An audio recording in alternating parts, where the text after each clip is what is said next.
पूछ रहे हैं कि अब बाज कौन सी है, आप कौन सी बाज है, ये सम्मान कर रहे हैं आप मेरा। वो बिस्तर भी गर्म करती है और 4 बार 5 बार है और संभोग भी करती है और संभोग करने के बाद प्लीज उससे पूछिए बाबा। भोजपुरी इंडस्ट्रीज में एक अलग ही ट्रेंड चल रहा है। पहले ढोंड़ी और चोली पे गाना गाया जा रहा था, लेकिन जब हम एक बार विजेंद्र गिरी बाबा ब्यास से मिले थे तो उन्होंने कहा था कि चोली और ढोंड़ी तक तो ठीक है, लेकिन उससे ऊपर और उससे नीचे अगर ये लोग आ गए तो समझिए कि बिहार में भूकंप आ जाएगा।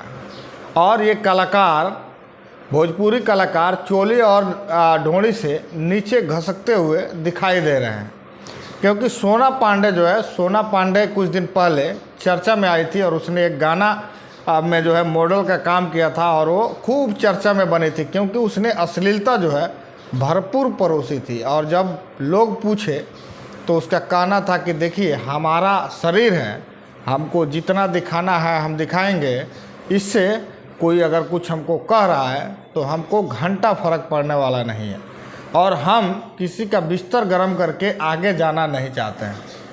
लेकिन होता उसका उल्टा है, वो बिस्तर भी गर्म करती है और 4 बार 5 बार बिस्तर भी गर्म करती है और संभोग भी करती है और संभोग करने के बाद उसका और भी गाना रिलीज होता है और गाना रिलीज होने के बाद सोना पांडे अब चर्चा में इसलिए बन गई है कि अब सोना पांडे कह रही है कि तूफानी लाल यादव ने हमारे 4 दिन में 4 चांदनी कर डाले हैं। और तूफानी लाल यादव कहता है कि भाई इससे तो हमको कोई घंटा फर्क पड़ने वाला नहीं है, ये जो आरोप लगा रही है वो एकदम बेबुनियाद आरोप है। बात यहाँ तक आ गई है कि इशारों में ये लोग कह रहे हैं कि भाई पुतकी में पुतकी लड़ा है और पुतकी में पुतका लड़ा है।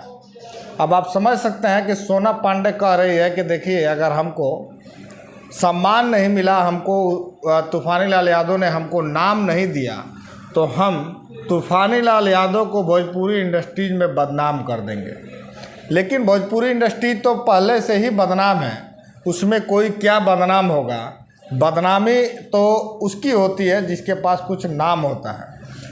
भोजपुरी इंडस्ट्री में पहले अश्लीलता को लेकर के बहस होती थी, लेकिन अब ये धीरे धीरे एक वेश्यालय जो होता है ना, वैसे वेश्या के तौर पर ये लोग काम कर रही है। बस आती है, बिस्तर गर्म करती है और कुछ दिन के बाद कहती है कि देखिए ना हमारे साथ शोषण हो गया और हमारा जो इज्जत था, हमारा धन दौलत था, सब लूट लिया।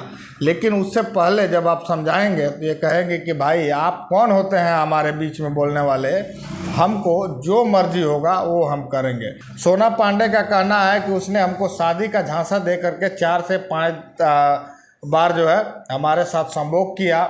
दूसरा जो आरोप है कि कह रही है कि इसने हमारे 4 दिन में 4 चांदनी कर डाली और दोनों माँ और बाप की कसम खा रहे हैं। और माँ और बाप की कसम खाने के बाद बात तो यहाँ तक आ गई है कि कह रही है कि भाई हम पांडे हैं, तो कह रहे हैं कि भाई हम तो श्री कृष्ण के वंशज हैं।